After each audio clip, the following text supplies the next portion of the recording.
कहते हैं कि हर पुलिस वाला अच्छा नहीं होता, तो ये भी कहा जाता है कि हर पुलिस वाला बुरा भी नहीं होता। जिन जिन लोगों का पुलिस वालों से सामना पड़ता है, जब जब उनसे काम पड़ता है, तब लोगों को पता चलता है कि वाकई पुलिस वाले बहुत खराब होते हैं। लेकिन कुछ लोगों का एक्सपीरियंस, कुछ लोगों का अनुभव ऐसा भी होता है कि वो पुलिस वालों की तारीफ करने से पीछे भी नहीं हटते।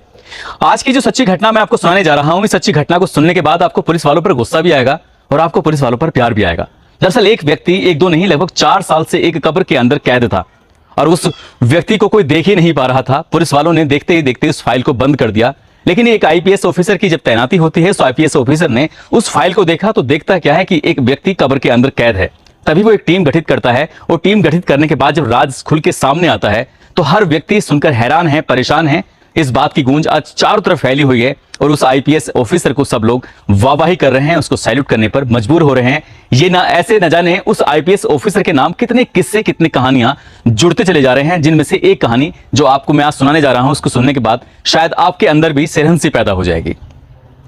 आदाब, नमस्कार, सत श्री अकाल। मैं उस्मान सैफी। आज की जो सच्ची घटना मैं आपको सुनाने जा रहा हूं, ये सच्ची घटना है उत्तर प्रदेश का जिला गाजियाबाद और इसी गाजियाबाद जिले का एक थाना लगता है सिहानी गेट। दरअसल एक लड़की 16 साल की, वो रोजमर्रा की तरह अपने घर से निकलती है, सीधा पार्लर की ओर जा रही थी। और जैसे ही वो लड़की पार्लर की ओर जा रही है, एक वर्दी पहना हुआ एक इंस्पेक्टर उस लड़की को आवाज देता है। और जैसे ही उस लड़की को आवाज देने की कोशिश कर रहा है, वो लड़की उस पुलिस वाले को देखती है और अपनी चाल को बहुत तेज करने लगती है, यानी कि दौड़कर वहां से सीधा अपने पार्लर में घुस जाती है और वहां लंबी लंबी सांसें ले रही थी। बाकी सारी लड़कियां या उस पार्लर के मालिक जो होती हैं उससे सवाल करती हैं कि तुम कितना परेशान क्यों थी, क्या बात है, क्या नहीं। वो लड़की खामोश हो जाती है और कुछ भी नहीं बोलती। अगला दिन निकलता है, फिर वो अगले दिन पार्लर की तरफ आ रही थी। वही पुलिस वाला एक बार फिर उसका रास्ता रोकने की कोशिश करता है, कहता है कि एक बार मेरी बात तो सुनो। वो लड़की फिर डर जाती है, फिर भी बात करने को तैयार नहीं होती। दिन तीसरा आता है। तीसरे दिन आने के बाद आखिरकार उस पुलिस वाले ने हिम्मत जुटाते हुए उस लड़की का रास्ता रोका। उससे कहा कि परेशान होने की जरूरत नहीं है, हो सकता है कि मैं तुम्हारा हमदर्द हूं, हो सकता है मैं तुम्हारी समस्या का हमेशा हमेशा के लिए समाधान कर दूं। उस लड़की के पास जाने के बाद उस लड़की ने थोड़ी सी बातें सुनी। बातें सुनने के बाद आखिरकार उसको थोड़ा सा भरोसा जगा कि शायद ये पुलिस वाला जो है वो मेरी मदद कर सकता है। और यही वजह थी कि वो लड़की पिछले 1-2 नहीं 4 साल से लगातार परेशान थी, एक व्यक्ति की तलाश में थी, लेकिन वो व्यक्ति उसको मिल ही नहीं रहा था। आखिरकार उस पुलिस वाले ने उसको बिठाया, उसकी काउंसलिंग की, उससे बातचीत करने के बाद वो पुलिस वाला कहता है कि जो भी बात है मुझे बताओ, जो भी तुम्हें बारीक से बारीक चीज याद है उसके बारे में मैं जानना चाहता हूं। दरअसल वो कहती है कि जब रात का अंधेरा होता है, सारी बत्तियां बुझ जाती हैं, तभी एक आहट सी होती है, एक आवाज आती है उस कमरे में जिस कमरे में मेरी मां सोती है। और साथ ही एक आवाज ऐसे लगता है जैसे कि उसके चाचा रोज रात को आके उसकी मां के पास सो जाते हैं, उसके साथ वो संबंध बनाते हैं। वो लंबे समय से इस तरह की आवाजें सुन रही है। तभी उस पुलिस वाले को शक होता है और वो सबसे पहले उसकी मां को और उसके बाद उसके जो पड़ोस में रहने वाला एक व्यक्ति है जिसका नाम होता है अरुण उर्फ अनिल, इनको लेके आती है। तब उसके बाद एक ऐसा राज दुनिया के सामने खुल के सामने आता है जिस राज को सुनने के बाद लोग भौचक्के के रह जाते हैं, हैरान रह जाते हैं। दरअसल एक व्यक्ति होता है जिसका नाम है चंद्रवीर सिंह उर्फ पप्पू, जिसकी उम्र लगभग 40 साल के आसपास। 28 सितंबर 2018 को ये व्यक्ति अचानक से लापता हो जाता है, गायब हो जाता है।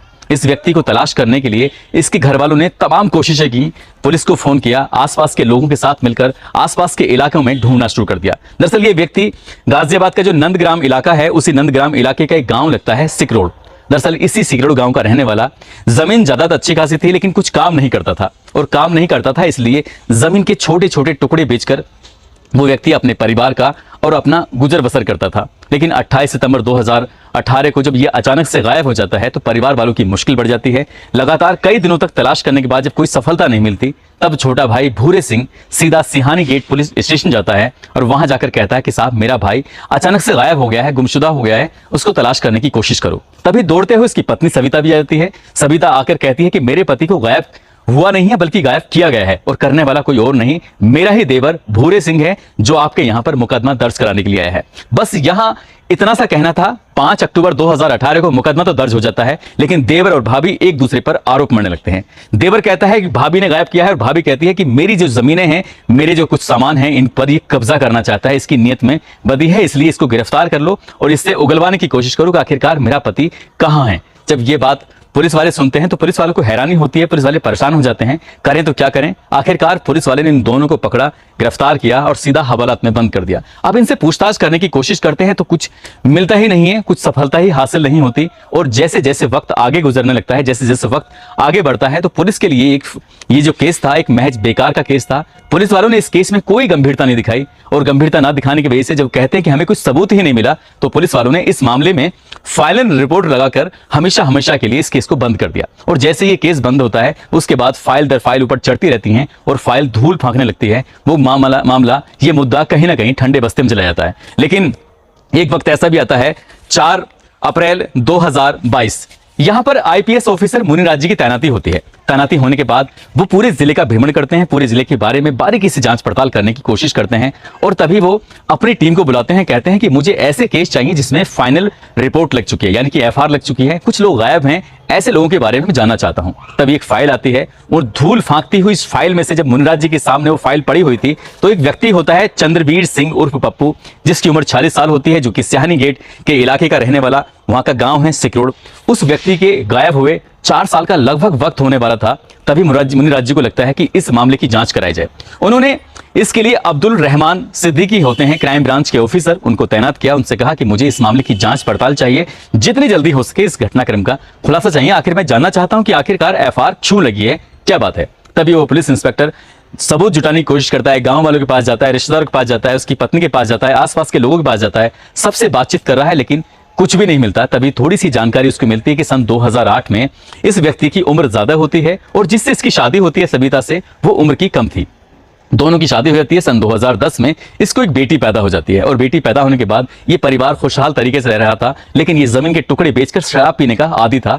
ये थोड़ा सा जब शराब पीता था तो घर में थोड़ा बहुत कलेश भी होता था। बस यही सवाल का जवाब जानने के लिए कि आगे क्या होता है, उसने उस बेटी का, जो कि उस वक्त 11 साल की थी, और 4 साल के बाद वही लड़की जब लगभग 15-16 साल की हो जाती है, जब ब्यूटी पार्लर में काम करने लगती है, तभी उस पुलिस वाले ने उस लड़की का रास्ता रोकना शुरू कर दिया और उसके बारे में जानने की कोशिश की।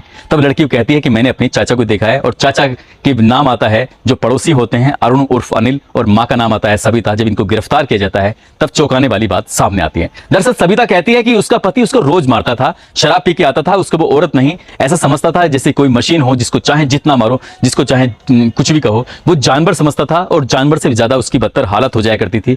रोज रोज के शोर शराबे से, रोज रोज की कलेश से, परेशानी से कहीं ना कहीं ये आवाजें, ये चीखें पड़ोस में पहुंच जाया करती जी, जो कि खानदानी एक देवर लगता था, जो कि जिसकी दीवार बिल्कुल पड़ोस में होती है। तभी वो देवर चुपके से आता था, रात को आकर मल्हम लगाने की कोशिश करता था, रात को आकर उसके दुख बांटने की कोशिश करता था, और ये दुख बांटते बांटते कब वो उसके नजदीक आ जाता है पता ही नहीं चलता। और जब उसको मौका मिलता था वो अपनी भाभी के साथ आता था, और इस बात को, इस दृश्य को, इस आपत्तिजनक स्थिति को किसी और ने नहीं, चंद्रवीर ने अपनी आंखों से देख लिया था, और चंद्रवीर ने इसका विरोध भी किया था। दरअसल चंद्रवीर के पड़ोस में रहने वाला जो अरुण था, वो उसने शादी ही नहीं की थी। उसके माता और पिता दोनों साथ रहते थे। माता पिता कभी इसके घर में रहते थे, तो कभी मेरठ के पास एक जगह पड़ती है प्रतापपुर, वो वहां चले जाया करते थे। और इन्होंने एक फैसला किया कि क्यों ना इस व्यक्ति का हमेशा हमेशा के लिए काम तमाम कर दिया जाए। और वो दिन आता है 28 सितंबर 2018 को। जैसे ही वो ज्यादा शराब के नशे में था, उधर अरुण के माता पिता प्रतापपुर गए हुए थे, और उसने 3-4 दिन पहले से ही घर में अपने में एक कब्र खोदनी शुरू कर दी। कोई पूछेगा तो कह देगा कि यहाँ पर लैट्रिन का गड्ढा बनवाना है, टैंक बनवाना है, इसलिए उसने इस गड्ढे को खोद रहा है। लगभग 6 फुट गहरा गड्ढा खोदता है और बहुत अच्छा खासा चौड़ा गड्ढा खोदकर तैयार कर लेता है पूरी तरह से। 28 सितंबर 2018 को जैसे ही ये चंद्रवीर अपने घर आता है, अपनी पत्नी के पास पहुंचता है। जब अपनी पत्नी को मारपीट करने की कोशिश कर रहा था, इत्तेफाक ये भी होता है जो उसकी बेटी होती है, जब 11 साल की थी, तो वो रोज रोज के कलेश से परेशान होकर इस घर में रुकना ही नहीं चाहती थी। वो परिवार के बाकी सदस्यों के पास चली जाया करती थी, और उस रात वो भी कहीं ना कहीं अपने रिश्तेदारों के पास थी, जो या इस घर से लगभग 500 मीटर की दूरी पे हुआ करते थे। जैसे वो आता है, उसे खाना खिलाती, खाना खिलाने के बाद उसे लिटा देती है, और तभी तकिया रख कर गोली चला देती है, यानी कि अपने पति को मौत के घाट उतार देती है। और जैसे ही गोली उसके सर में लगती है, तुरंत ही उसके शरीर से बेइंतहा खून निकलने लगता है। तभी वो प्लास्टिक की बाल्टी लाती है, और बाल्टी लाकर उसके अपने पति के पास रख देती है। बूंद बूंद खून टपकता रहता है। तभी अरुण की एंट्री होती है। अरुण उस व्यक्ति को सोचता है कि इसके हाथ में कड़ा होता है चांदी का, सीधे हाथ में। उस कड़े को निकालने की तमाम कोशिशें की जाती हैं, लेकिन कड़ा निकलता ही नहीं है। काटने की कोशिश करते हैं, लेकिन वो कटता ही नहीं है। वो परेशान हो जाते हैं, सोचते हैं कि आखिरकार करें तो क्या करें। यदि कभी फ्यूचर में ये लाश इस गड्ढे में से, जो पड़ोस में के घर में, अपने देवर के घर में जिससे संबंध थे उसके घर में खोदा था, यदि लाश निकल के सामने आ भी जाती है तो कड़े से कहीं पहचान न हो जाए, इसलिए उन्होंने उस सीधे हाथ को यहां से काट दिया। और काटने के बाद पास में ही केमिकल की फैक्ट्री होती है, उसके इर्द गिर्द कहीं फेंक देते हैं। उस लाश को छत के रास्ते से लेके जाते हैं और सीधा उस गड्ढे के अंदर दफन कर देते हैं। दफन करने के बाद बाकायदा उसमें ऊपर प्लास्टर करते हैं और बिल्कुल घर को प्लान कर देते हैं। प्लास्टर करने के बाद और रोजमर्रा की तरह एक आम जिंदगी जी रहे थे। उधर FIR दर्ज हो जाती है। तलाश करने की पुलिस वाले कोशिश कर रहे थे, घर वाले उतनी कोशिश कर ही नहीं रहे थे। और फिर देवर भाभी मिलकर रात को जैसे ही अंधेरा होता था, जब लड़की सो जाया करती थी, तो देवर दीवार कूद कर घर में आता था और उसके बाद फिर संबंध बनाया करता था। लेकिन ये फाइल जब IPS ऑफिसर मुनिराज जी के पास पहुंचती है, इस मामले का घटनाक्रम का जब खुलासा होता है 14 नवंबर 2022 को, ठीक 4 साल से ज्यादा का समय हो जाता है, यानी कि 1 महीना लगभग ऊपर हो जाता है। और जब राज ये लोगों के सामने खुल के आता है तो लोग सुनकर हैरान रह जाते हैं, परेशान हो जाते हैं कि आखिरकार कोई व्यक्ति आखिरकार ऐसा कैसे कर सकता है। उसकी पत्नी को दिक्कत थी, परेशानी थी, तो वो अलग रह सकती थी, अलग जा सकती थी। अपने पति की जायदाद में से हिस्सा लेकर वो हमेशा के लिए अलग रह सकती थी। अब न केवल उसकी जिंदगी सलाखों के पीछे गुजरेगी, बल्कि जो पड़ोसी देवर होता है उसकी जिंदगी भी सलाखों के पीछे गुजरेगी। उसके माँ बाप की भी कहीं ना कहीं अब उनका भरोसा, जो एक बुढ़ापे का सहारा था, वो भी कहीं ना कहीं इधर उधर रहेगा। साथ ही जो बेटी अपनी माँ के सहारे से रह रही थी, अपना काम कर रही थी, वो बेटी कैसे रहेगी। लेकिन जब बेटी को 4 साल के बाद ये सच पता चलता है कि उसके पिता की हत्या करने वाला कोई और नहीं बल्कि उसकी माँ है और पड़ोसी चाचा जो है वो है, जबकि लड़की हर बार थाने जाती थी हर महीने और जाकर कहती थी कि मेरे पिताजी की कोई खबर मिली कि नहीं मिली। जब वो अकेलापन महसूस करती थी तो अपनी माँ को भी साथ लेके जाया करती थी, कहती थी माँ जल्दी चलो, पिताजी के बारे में कोई जानकारी रखते हैं। और आज भी वो बेटी जब इस बात को पता चलता है कि उसकी पिता को मारने वाली उसकी मां है, तो बेटी सदमे में है। उसकी काउंसलिंग कराई जा रही है ताकि वो सदमे से बाहर आ सके। दोस्तों, इस पूरे घटनाक्रम को सुनाने का उद्देश्य किसी को परेशान करना नहीं है, किसी का दिल दुखाना नहीं है, बल्कि आपको जागरूक करना है, आपको सचेत करना है। साथ ही IPS ऑफिसर मुनिराज जी को सैल्यूट करना है। साथ ही इंस्पेक्टर जो क्राइम ब्रांच के होते हैं अब्दुल रहमान सिद्दीकी, उनको भी सैल्यूट करना है, क्योंकि उन्होंने एक 4 साल से व्यक्ति जो अंदर कब्र में बंद था, शायद उसको कभी मुक्ति मिल पाती नहीं मिल पाती, अब शायद उसको मुक्ति मिलने के आसार भी हो गए। जाते जाते कुछ लोगों के जन्मदिन हैं, जिनमें मोनिका सिरोही कंकर खेड़ा की रहने वाली है, जो कि मेरठ में लगता है। साथ ही अशफाक खान गिरधारीपुरा के हैं, नील कुमार मन्नत दिल्ली के रहने वाले हैं, सुनील के बेटे हैं कार्तिक कुमार जो कि पुणे के रहने वाले हैं, अल्फाज अंसारी।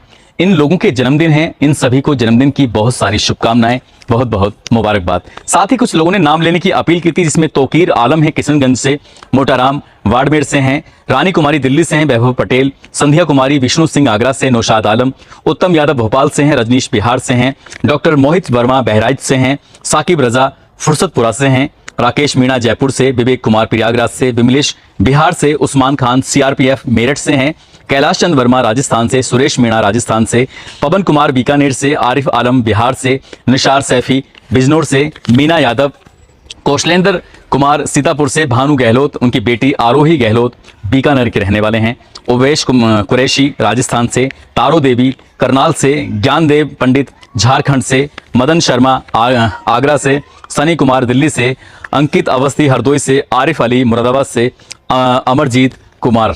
इन लोगों ने नाम लेने की अपील की थी। आप सब लोग अपना ख्याल रखें, सुरक्षित रहें। जय हिंद, जय भारत।